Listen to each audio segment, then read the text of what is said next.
Day 11 of Drawing Doctor Who. The 11th Doctor is an incarnation of the Doctor, the protagonist of the BBC science fiction television programme Doctor Who. He is played by Matt Smith in 3 series as well as 5 specials. As with previous incarnations of the Doctor, the character has also appeared in other Doctor Who spin-offs. Smith's portrayal of the 11th Doctor has been critically acclaimed. Within the series narrative, the Doctor is a centuries-old alien Time Lord from the planet Gallifrey who travels in time and space in the TARDIS, frequently with companions. At the end of life, the Doctor regenerates. As a result, the physical appearance and personality of the Doctor changes. Smith's incarnation is a quick-tempered but compassionate character whose youthful appearance is at odds with his more discerning and world-weary temperament. This incarnation's main companions included feisty Scot Amy Pond, Karen Gillan, her husband Rory Williams, Arthur Darvill, and the mysterious Clara Oswald, Jenna Louise Coleman. He also frequently appeared alongside River Song, Alex Kingston, a fellow time traveler with whom he shared a romantic storyline, and he was the last Doctor to appear alongside the long-serving companion Sarah Jane Smith, Elizabeth Sladen, prior to the actress' death, featuring in 2 episodes of the spin-off program The Sarah Jane Adventures. Although Stephen Moffat anticipated choosing a middle-aged actor for the new Doctor, Smith was aged 26 when cast, making him the youngest actor to portray the Doctor, 3 years younger than Peter Davison was at the time he began his role as the 5th Doctor. Show producers were cautious about casting Smith because they felt that a 26-year-old could not play the Doctor adequately. BBC Wales head of drama Piers Wenger shared the sentiment, but noted that Smith was capable enough to play the role. Smith's casting in the role was revealed during an episode of Doctor Who's companion show Doctor Who Confidential, during which he described the role as a wonderful privilege and challenge that I hope I will thrive on. The 11th Doctor spends most of his first full episode, the 11th hour, in the tattered remains of the 10th Doctor's clothing, leading young Amelia Pond to nickname him the Raggedy Man.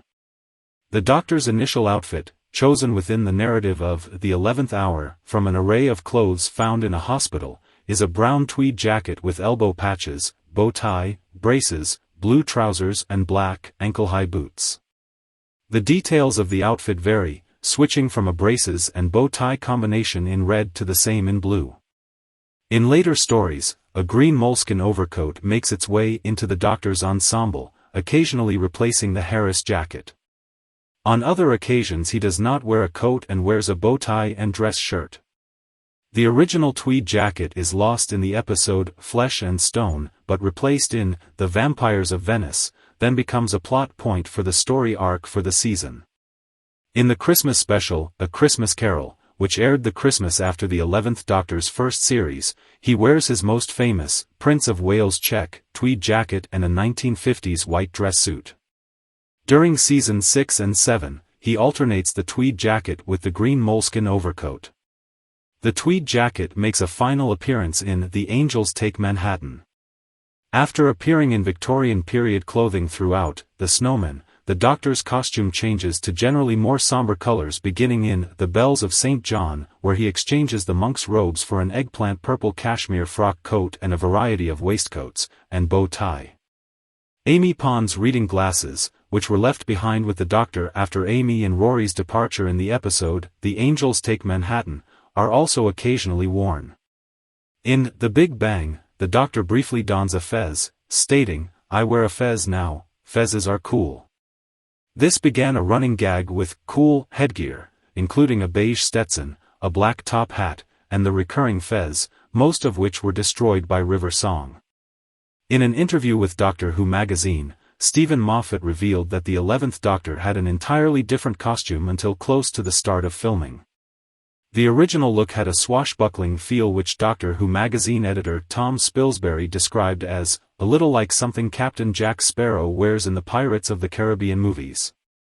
However, Matt Smith was unhappy with the costume as he felt it reflected how someone else would dress the Doctor, rather than how the Doctor would dress himself.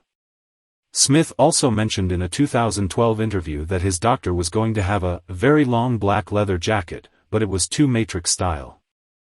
The eventual costume, in particular the bow tie, was influenced by Patrick Troughton's Second Doctor, after Matt Smith fell in love with the Troughton story The Tomb of the Cybermen. Stephen Moffat describes the 11th Doctor as an old man trapped in a young man's body, and Matt Smith characterizes him as someone with a lot of blood on his hands, who copes via constant traveling and thrill-seeking. The depictions of the personalities of the 10th and 11th Doctors shared certain similarities, e.g. both being youthful, energetic, friendly, childlike, good boyfriend doctors, as Stephen Moffat described them, and, according to Mark Gatiss, very human doctors, when compared to other incarnations. Like his predecessor, when he first regenerates in the final scene of The End of Time, 2010, the 11th Doctor complains that his incarnation is not a ginger. He also seems surprised at his longer hair, at first mistaking his new body as female, stating, "Hair, I'm a girl." The 11th Doctor first appears in the final scene of The End of Time, 2010, when his previous incarnation regenerates. Smith debuts fully in The 11th Hour, where he first meets Amy Pond, Karen Gillan, as a child while investigating a mysterious crack in her wall. Many years later, Amy joins the Doctor as his traveling companion on the eve of her marriage to Rory Williams, Arthur Darvill. In Victory of the Daleks, he is tricked into spawning a new generation of Daleks. In the two-part story The Time of Angels and Flesh and Stone, he re-encounters future companion River Song, Alex Kingston, and his enemies the Weeping Angels, and learns that cracks like the one in Amy's wall are erasing individuals entirely from time and space. After Amy attempts to seduce the Doctor recruits Rory as a second companion from The Vampires of Venice, up until Cold Blood, where he is killed protecting the Doctor and is erased from history. The Doctor also confronts his dark side in Amy's Choice, where he is put through trials by a manifestation of his self-loathing, the Dream Lord, Toby Jones. In the final episodes The Pandorica opens, and The Big Bang, an unknown force makes the TARDIS explode, causing the universe to collapse in on itself. Though he closes the cracks, reversing their effects and preventing the explosion, the Doctor himself is erased from history. River assists Amy in remembering the Doctor back into existence. He returns at her wedding to Rory, and the couple rejoin him as his companions. He next appears later in Death of the Doctor, a two-part story of spin-off series The Sarah Jane Adventures, alongside former companions Sarah Jane Smith, Elizabeth Sladen, and Joe Grant, Katie Manning, while Amy and Rory are on honeymoon. Series 6 in 2011 continues to examine mysteries left unexplained at the end of Series 5. In The Impossible Astronaut and Day of the Moon, Amy, Rory and River witness a future version of the Doctor murdered, which they vow to keep a secret from the present-day Doctor as they encounter hypnotic aliens called the Silence. Eventually, Amy unknowingly lets slip that the Doctor dies in The Almost People, when it also turns out that she is pregnant and has been kidnapped by the nefarious Madame Covarian, Frances Barber. In A Good Man Goes to War, the Doctor calls in old favors from across time and space to raise an army to rescue Amy from Demon's Run, an asteroid in the 52nd century being used as a base by a religious order, but is unable to rescue her child, Melody Pond. The Doctor also learns that Melody, though Rory and Amy's child, is part-time Lord due to being conceived in the TARDIS, and she will grow up to become River Song. In Let's Kill Hitler, the Doctor encounters a younger iteration of River and learns she has been conditioned by the Silence, explained to be a religious order, to assassinate him. She nearly succeeds using a kiss of poisoned lipstick before Amy convinces her to save his life instead. The Doctor also learns the circumstances of his death from historical records on a time-traveling shape-shifting robot ship called the Tesselecta.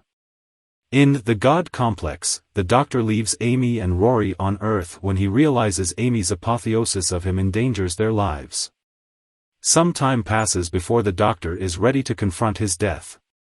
In The Wedding of River Song, he devises an escape by concealing himself within the Tesselecta, which is disguised to look like him, to make it seem he is shot and burned as history records.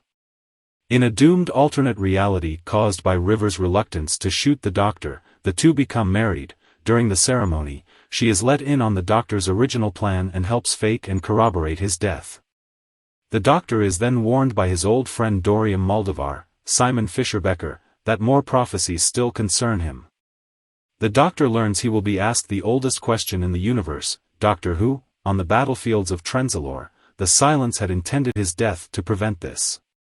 In the Christmas special, The Doctor, the Widow and the Wardrobe, 2011, the Doctor has Christmas dinner with Amy and Rory, who had been informed by River of his survival.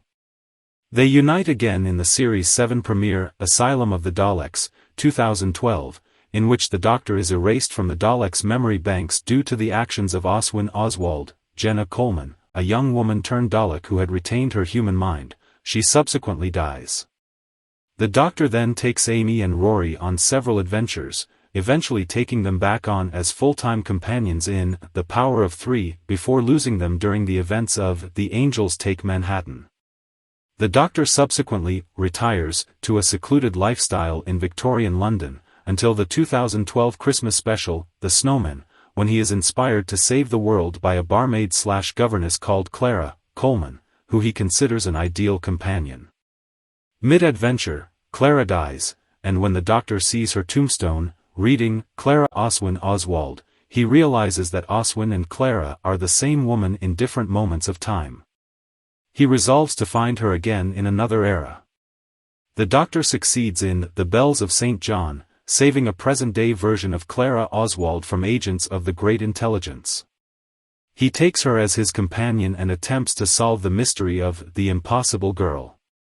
The Doctor eventually gets his answer in The Name of the Doctor, when he is forced by the Great Intelligence to go to Trenzalore, revealed to be the planet on which the Doctor will die.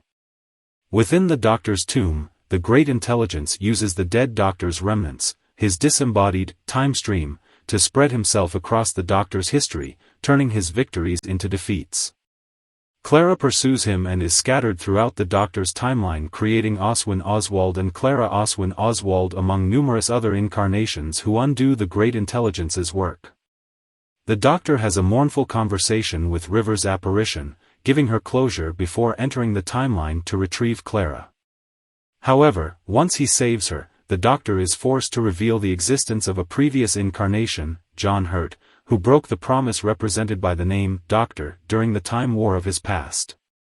In the show's 50th anniversary special, while investigating a strange occurrence beneath London's National Gallery, the Doctor encounters his past incarnation who fought in the Time War, John Hurt, as well as his immediate previous incarnation, David Tennant. Though the older Doctors berate the War Doctor for his killing both Time Lords and Daleks with a sentient weapon known as the Moment, they ultimately choose to support his decision and forgive themselves for this past atrocity. Led by the Moment into the midst of the Time War, the Doctors realize they have the potential to change its outcome and enlist the aid of their previous incarnations in an uncertain bid to save Gallifrey from destruction. They place the planet in stasis and transport it to a pocket universe, making it appear to be destroyed. As an effect of time travel, only the 11th Doctor will remember saving Gallifrey. He learns from a cryptic curator, played by Tom Baker, that his plan worked. In The Time of the Doctor is lured to what he learns is the planet Trenzalore to decode what he discovers is a message from the displaced Time Lords through the last remaining crack in the universe, the oldest question in the universe, Doctor Who? Learning that the verification of his identity would allow the Time Lords to return, the Doctor finds out that the signal caught the attention of an assortment of his enemies, who wished to prevent Gallifrey's return, and the powerful Church of the Papal Mainframe, who wished to destroy the planet and avoid the possibility of a new time war. After attempting to send Clara back to her time, the Doctor spends centuries defending the planet from alien incursions. During this time, a faction of the Church led by the Silence breaks away and attempts to avert these events by destroying the Doctor earlier in his timeline, as seen in Series 5 and 6. The Doctor also reveals to Clara he has no regenerations remaining and will likely die in the siege. The siege escalates into all-out war, and after centuries pass, only the Daleks remain. Though the heavily aged Doctor anticipates his predestined death on the battlefields of Trenzalore, Clara convinces the Time Lords to give the Doctor a new regeneration cycle as he uses a fiery blast of regenerative energy to destroy the Dalek mothership. The Doctor regains his youth before retiring to the TARDIS to complete the process. He hallucinates a final farewell to Amy Pond and delivers a eulogy to his present incarnation, before abruptly completing his transition into the 12th Doctor, Peter Capaldi. He made a reappearance in Deep Breath, 2014. While adjusting to the new Doctor, Clara receives a phone call from the 11th Doctor made moments prior to their final meeting. He asks her to help his new self and not to be afraid of him. Like the 10th Doctor, the 11th and Amy, and later Rory, appear in new series Adventures novels in 2010. The first of these is Apollo 23 by Justin Richards, as well as the Decide Your Destiny series of interactive novels. The character also appears in comic books published in Doctor Who magazine, Doctor Who Adventures, and he took over from the 10th Doctor in IDW Publishing's Doctor Who series before BBC Worldwide awarded the license to Titan magazines. He'll continue to appear in these, as will the 10th and 12th Doctors in their own stories. 26. He appeared in the crossover series Star Trek, The Next Generation / Doctor Who, Assimilation 2, where he was working with the crew of the Enterprise D to defeat a Borg / Cybermen alliance. The 11th Doctor also appears in a series of audiobooks. The first release of these is The Runaway Train by Ollie Smith.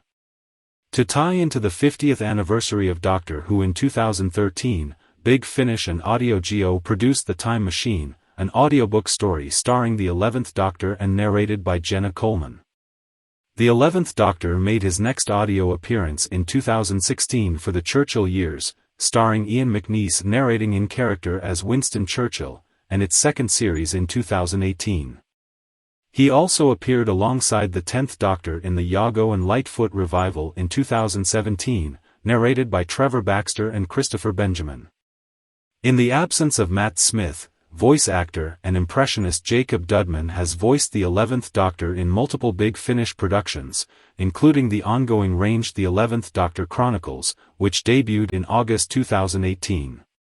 In the first volume, Dudman voices the Doctor and serves as narrator. The second volume, due for release in September 2021, will feature Dudman as the Doctor in full cast dramas with no narrator. Dudman also voices the 11th Doctor for a cameo appearance opposite the 5th Doctor in Thin Time and a pair of short trips in which the Doctor reunites with Joe Grant and meets his next incarnation, also voiced by Dudman. The 11th Doctor is the first of the Doctors to appear in full-on action adventure games. Doctor Who, The Adventure Games is composed of 4 stories, episodes, produced alongside the 2010 series. Smith and Gillen lent their voices and likenesses. The first, City of the Daleks, carries on from the TV episode Victory of the Daleks, and is a stealth and puzzle game set in 1960s Earth and the Dalek planet of Skaro. The second, Blood of the Cybermen, is the 11th Doctor and Amy's first Cyberman story. The third episode is the video game TARDIS, and the fourth is The Shadows of the Vashta Narada, featuring the titular enemy return in an underwater setting. The fifth adventure game The Gunpowder Plot was released on October 31, 2011, again featuring Matt Smith's voice. In May 2012, The Eternity Clock was released for PlayStation 3, PlayStation Vita, and PC, starring Matt Smith and Alex Kingston. Matt Smith's portrayal of the Doctor was met with critical acclaim. Following the broadcast of The 11th Hour, the Daily Telegraph reviewer Benji Wilson opined that the Doctor is meant to be a mad alien, and Smith looks like one before he even opens his mouth, stating, "It was ridiculous but it felt right, mad, alien, brand new but very old." A plus to the casting director.